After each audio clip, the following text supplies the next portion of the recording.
Hi everyone, welcome to my channel अर्ज। अब हम शुरू करते हैं अपनी कहानी इबादत के पार्ट 2 को।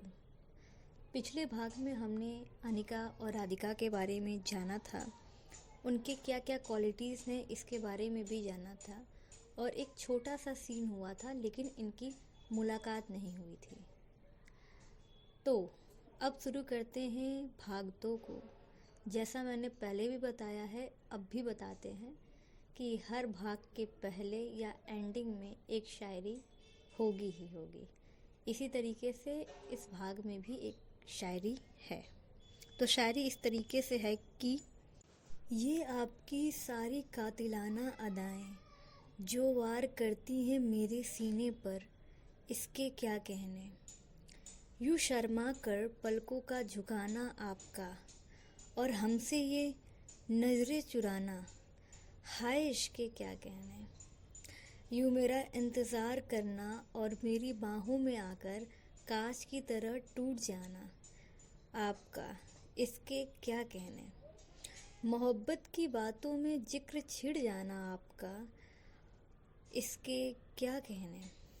आपका यूँ सच कर आना और हमसे ये पूछना कि कैसी लग रही हूँ, इसके क्या कहने।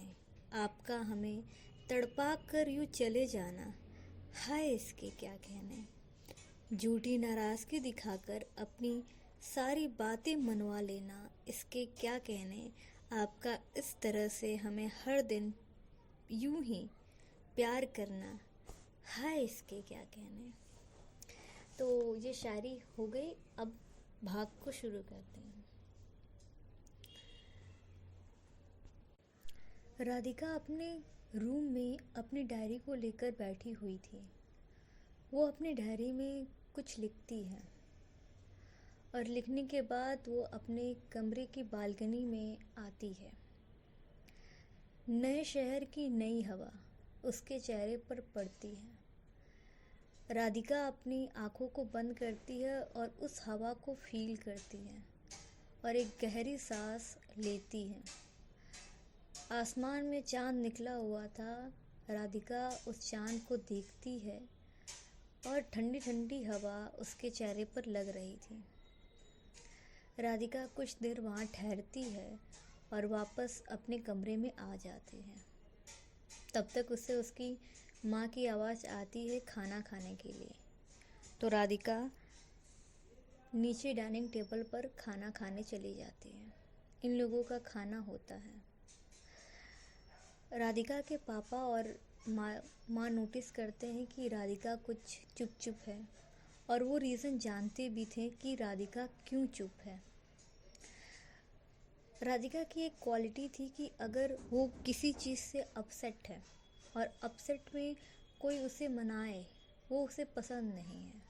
वो अपने आप 2-3 दिन चुप रहती है और फिर वापस नॉर्मल हो जाती है। तो ये क्वालिटी उसके माँ और पापा जानते थे, इसलिए वो उसे फोर्स नहीं करते। राधिका चुपचाप अपना खाना खाती है और अपने कमरे में चली जाती है और स्टडी टेबल पर अपने बैठती है, बुक्स को लेती है और खोल कर पढ़ने लग जाती है। राधिका देर रात तक पढ़ाई करती थी। यहाँ पर अनिका जो कि अपने दोस्तों के साथ खेलने के बाद अपने घर पर आई थी। घर पर आने के बाद वो देखती है कि उसकी माँ किचन में खाना बना रही हैं, डिनर की तैयारी कर रही हैं।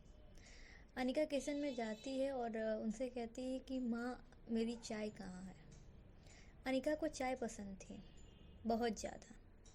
तो उसकी माँ कहती हैं कि बन रही है, रुको। तो अनिका जाकर के हॉल में जो सोफ़ा था वहाँ पर बैठ जाती है। तब तक उसकी माँ चाय लेकर के आती हैं और उसे देती हैं। वहाँ से दीपिका आती है, कहती है आ गई नवाबजादी खेल कर, और अब इन्हें चाय चाहिए। फिर वो माँ की तरफ देखते हुए दीपिका कहती है माँ आपने इसे बिगाड़ कर रखा है। तो उसकी माँ कहती हैं अरे छोड़, छोटी है। तो अनिका कहती है हाँ ना माँ, दी को मुझसे बहुत ज़्यादा प्रॉब्लम होती है, हर बात पर रोका टोकी। तो दीपिका कहती है तू चाय पी, मैं भी आती हूँ। तो दीपिका कहीं जा रही थी तो वो ऐसा कहकर वहाँ से चली जाती है। अनिका अपना चाय एंजॉय करती है और उसके मन में वो चेहरा एक बार याद आता है। वो थोड़ा सा अपनी आंखें बंद करती है और रिकॉल करती है उसे, और वापस से चाय ख़त्म करके अपने रूम में चली जाती है। आवारागर्दी उसका काम था, इसलिए वो पढ़ाई तो नहीं करती थी, पर हाँ वो एक काम करती थी जिसके बारे में आगे पता चलेगा। तो अनिका वो काम करती है और उस काम को करने के बाद उसे रात के करीब 9 हो जाते हैं। तो उसे भी उसकी माँ की आवाज़ आती है और सब फैमिली मेम्बर्स मिल कर के खाना ख़त्म करते हैं और अनिका अपने कमरे में जा कर के सो जाती है। करीब 10 बजे वो सोती थी। अनिका 10 बजे सोती थी और सुबह लेट तक सोती ही रहती थी। तो नेक्स्ट मॉर्निंग होती है, अनिका अपने रूम पर आराम से सोई हुई थी। अनिका अपने रूम में आराम से सोई हुई थी, तभी उसके कमरे में कोई नॉक नॉक की आवाज़ करता है। नॉक नॉक की आवाज़ धीमी थी। उस पर्सन को पता था कि अनिका जब भी सोती है या फिर कोई भी काम करती है वो अपना रूम बंद नहीं करती है।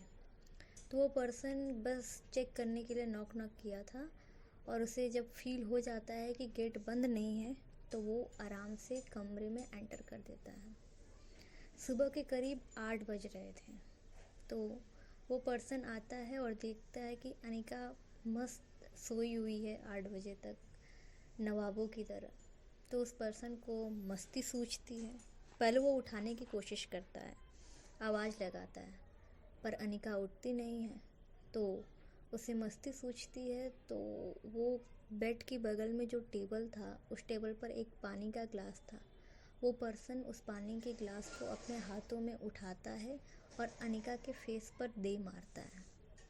जैसे ही पानी अनिका के फेस पर जाता है, अनिका बौखला कर उठती है, थोड़ा चिड़चिड़ा जाती है कि कोई पर्सन अगर नींद में अच्छे से सोया हुआ है और ऐसी हरकत उसके साथ हो तो चिड़चिड़ाना बनता है। अनिका का पारा गर्म, वो गुस्से से लाल एकदम। तो वो गुस्से में कहती है कौन है बे, और वो उस पर्सन की तरफ देखती है। वो पर्सन कोई और नहीं, अनिका की बड़ी बहन दीपिका थी। तो दीपिका कहती है मैं हूँ बे। अनिका कहती है दी क्या है आपका, मैं मज़े से सो रही थी ना। तो उसकी दी घड़ी की तरफ पॉइंट करते हुए कहती हैं, दीवार पर घड़ी थी, वहाँ पे पॉइंट करते हुए कहती हैं सुबह के 8 बज रहे हैं, उठ जा कुंभकर्ण। अनिका कहती है यार 8 ही तो बज रहे हैं, लेकिन वो गुस्से में थी इसलिए वो दीपिका की कोई बात नहीं सुनती और उसे पूरे घर में दौड़ाती है। और दौड़ाने के बाद ये लोग हॉल में आते हैं। हॉल में उनकी माँ खड़ी थी, तो वो लोग उनकी माँ के चारों राउंड राउंड करने लगते हैं, और उसके साथ साथ इनकी लड़ाई की भी आवाज़ आ रही थी। दीपिका कह रही थी कि कहती मैंने तेरी हेल्प ही तो की है, उठाने में तुझे मैंने आवाज़ भी लगाई थी पर तू उठी नहीं। और यहाँ पर अनिका कहती है कि ये किसी को उठाने का तरीका होता है, ये ऐसे किसी के फेस पर पानी डालकर। तो इनकी ऐसी ही आवाज़ हो रही थी, तो इसी आवाज़ के साथ ये अपनी माँ को राउंड राउंड घुमा रहे थे। तो उसकी माँ की तरफ जो 2-3 राउंड करते हैं तो उनकी माँ को थोड़ा गुस्सा आता है, और वो जानती थी कि इन दोनों का डेली का है। तो वो एक गंभीर आवाज़ में कहती हैं चुप, थोड़ी कड़क थी। तो इसको सुन करके दोनों एकदम फ्रीज अटेंशन मूड में खड़ी हो जाती हैं। अनिका की माँ कहती हैं क्या है तुम लोगों का रोज का, डेली कोई ना कोई नौटंकी। तो यहाँ पे अनिका कहती माँ ये कोई नौटंकी नहीं है, आप अपनी बेटी को समझा दीजिए, आप देखिए इसने मेरी क्या हालत की है। और वो अपने फिंगर्स को अपने फेस की तरफ पॉइंट करती है। उसके थोड़े कपड़े भी गीले थे, तो उसकी माँ अनिका की तरफ देखती हैं और कहती हैं और फिर उसके बाद वो दीपिका की तरफ देखती है। दीपिका एक इनोसेंट सा फेस बना करके कहती है, माँ मैं इसे शांति से उठा रही थी, यही कुंभकर्ण की तरह सो रही थी। मैंने इसे 2-3 बार आवाज़ भी दी पर ये उठी ही नहीं, तो मेरी क्या गलती। तो अनिका कहती है, माँ इनकी ही पूरी गलती है, ऐसे कोई किसको उठाता है यार, आराम से मैं सोई हुई थी, ये मुझे उठा नहीं रही थी, ये मुझे परेशान कर रही थी। दीपिका कह रही, झूठी, बस तुझे उठा रही थी। तो फिर इनका तू मैं शुरू हो जाता है। तो जो अनिका की माँ होती हैं वो कहती हैं एक बार फिर चुप, और फिर वो गुस्से से अनिका की तरफ देखती हैं, कहती हैं तू जा फ्रेश हो जा, चेंज करके 10 मिनट के अंदर डाइनिंग टेबल पर मिल जाना चाहिए, ब्रेकफास्ट बन चुका है। दीपिका की तरफ कहती हैं, और तुम आगे से ये कोई शिकायत नहीं होनी चाहिए, ऐसी कोई मिस्टेक नहीं होनी चाहिए। दीपिका, उसको तो स्माइल थी फेस पर कि उसने सुबह सुबह इतना बड़ा कांड किया है, अनिका की पूरी नींद खराब की है, तो उसे कोई डांट का कोई ख़ास फ़र्क नहीं पड़ता है। दीपिका वैसे तैयार थी, इसलिए वो डायरेक्ट जा कर के डाइनिंग टेबल पर बैठ जाती है और उसकी माँ अब ब्रेकफास्ट सर्व करती है। और यहाँ पर अनिका भी अपने रूम में जाती है, फ्रेश होती है और थोड़ा सा तैयार होकर के नीचे आती है और सबके साथ ब्रेकफास्ट करने लग जाती है।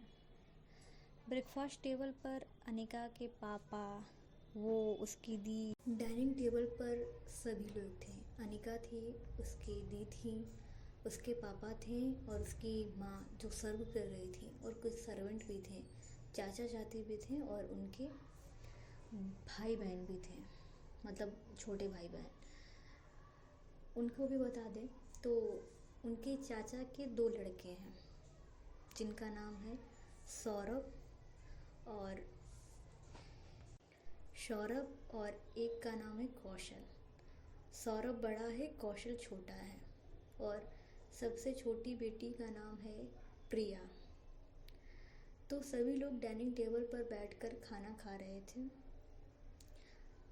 अनिका के जो पापा थे वो डाइनिंग टेबल पे जो बीच की चेयर थी वहाँ पर बैठे थे, यानी जो मेन चेयर थी, और शांति भरे माहौल में खाना खाया जा रहा था। तो इस माहौल में अनिका के पापा की आवाज़ आती है और वो अनिका से कहते हैं, अनिका तुम आज मेरे साथ ऑफिस चलोगी। अनिका हैरान भरी नज़रों से अपने पापा की तरफ देखती है और कहती है, पर डैड क्यों? तो अनिका के पापा कहते हैं,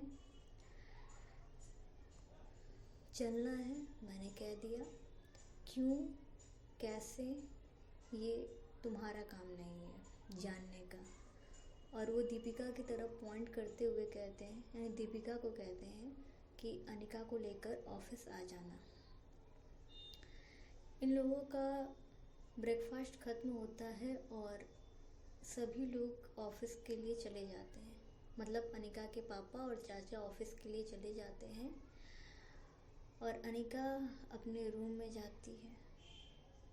उसे कोई इंटरेस्ट नहीं था कि वो अपने पापा के बिजनेस में हाथ बटाए या फिर उसे हैंडल करे, क्योंकि वो जानती थी अगर वो एक बार बिजनेस हैंडल करना शुरू कर देगी तो उसके पापा सारा लोड उस पर दे देंगे और उसकी बहन पर। उसकी बहन जो कि हैंडल करती थी लेकिन अपने पापा के अंडर, उसकी बहन को भी कुछ टाइम हो चुका था बिजनेस को संभालते संभालते।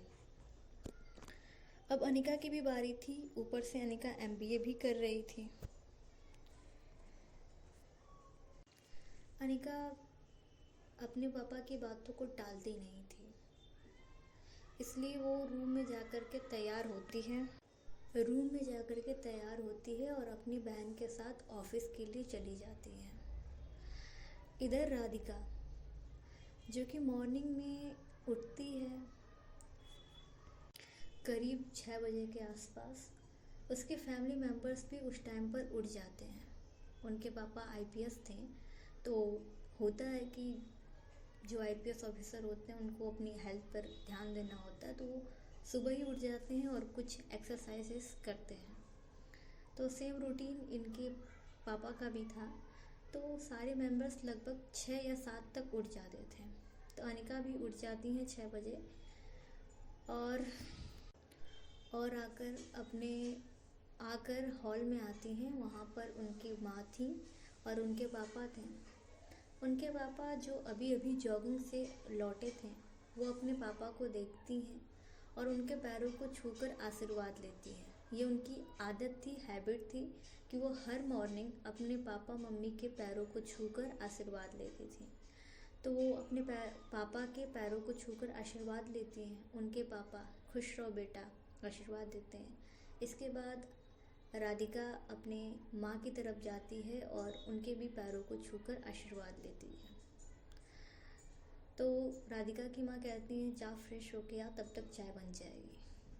तो राधिका भी आशीर्वाद लेने के बाद अपने कमरे में वापस जाती है, फ्रेश होती है और नीचे आ जाती है। तब तक उसके पापा तैयार भी हो चुके थे। तो इन लोगों का चाय नाश्ता होता है।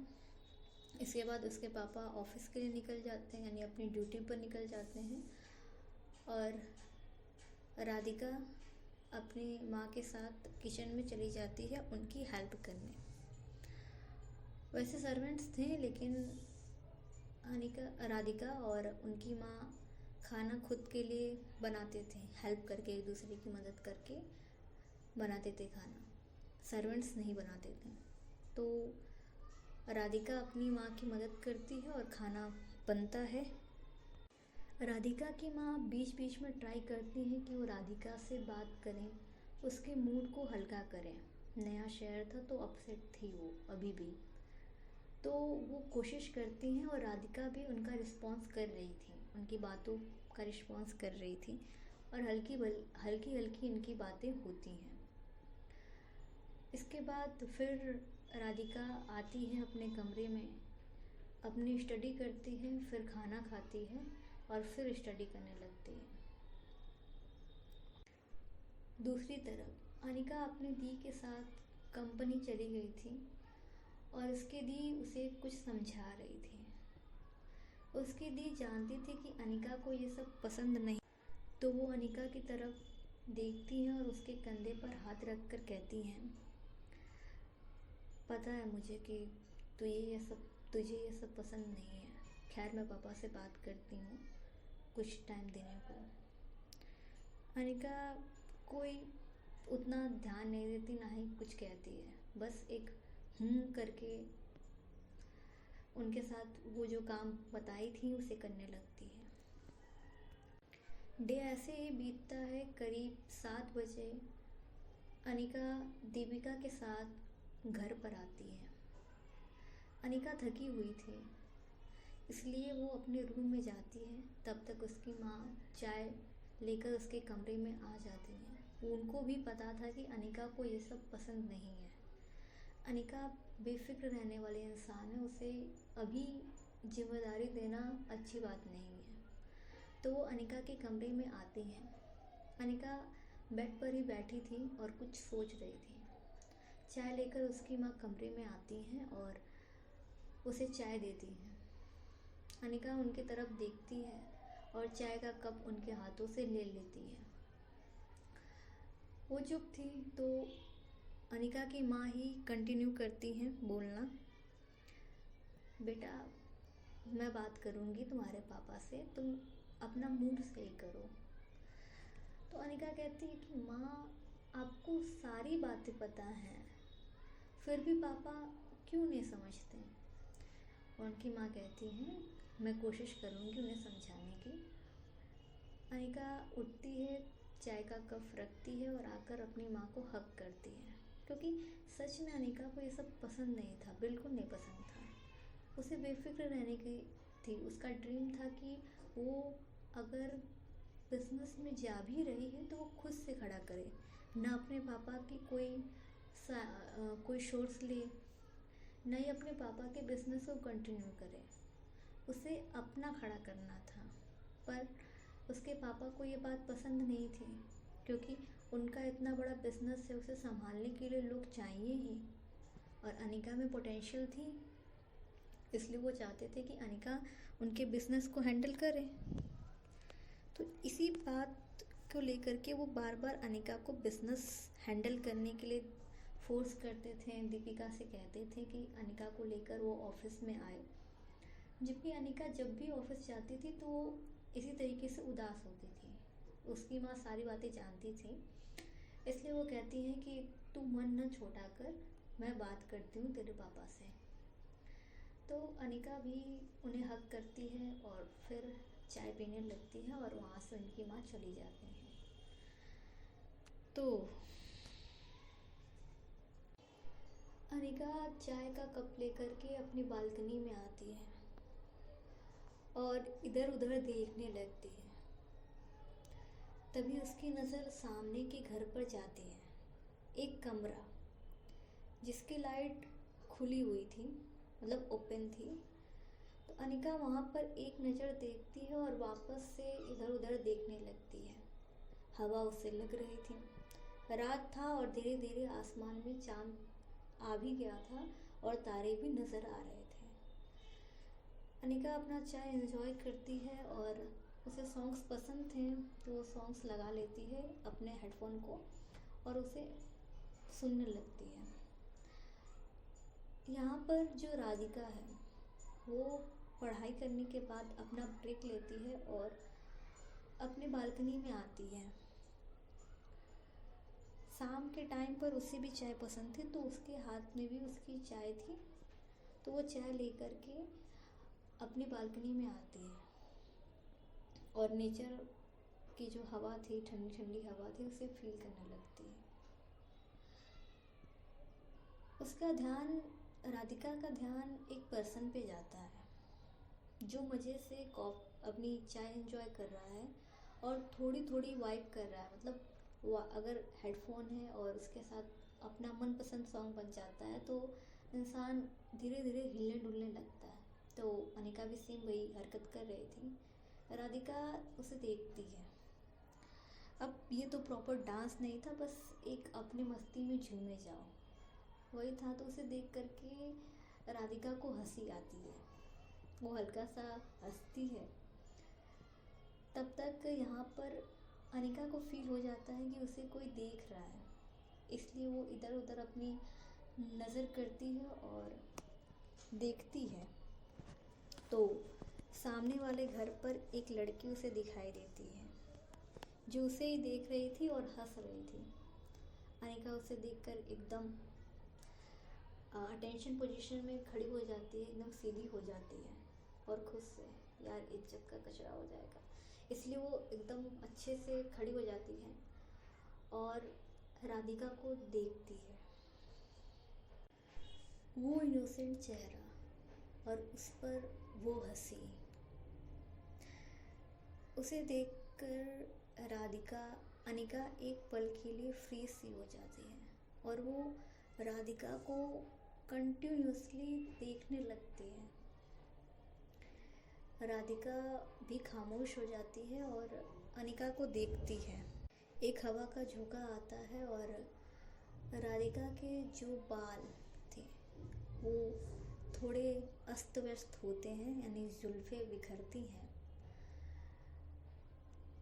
और ये दोनों एक दूसरे को देखती हैं। इनकी आंखें एक दूसरे से मिलती हैं और एक अनकहा सा एहसास दोनों के दिलों में आ जाता है। तो आज की कहानी यहीं तक, मिलते हैं अगले भाग में।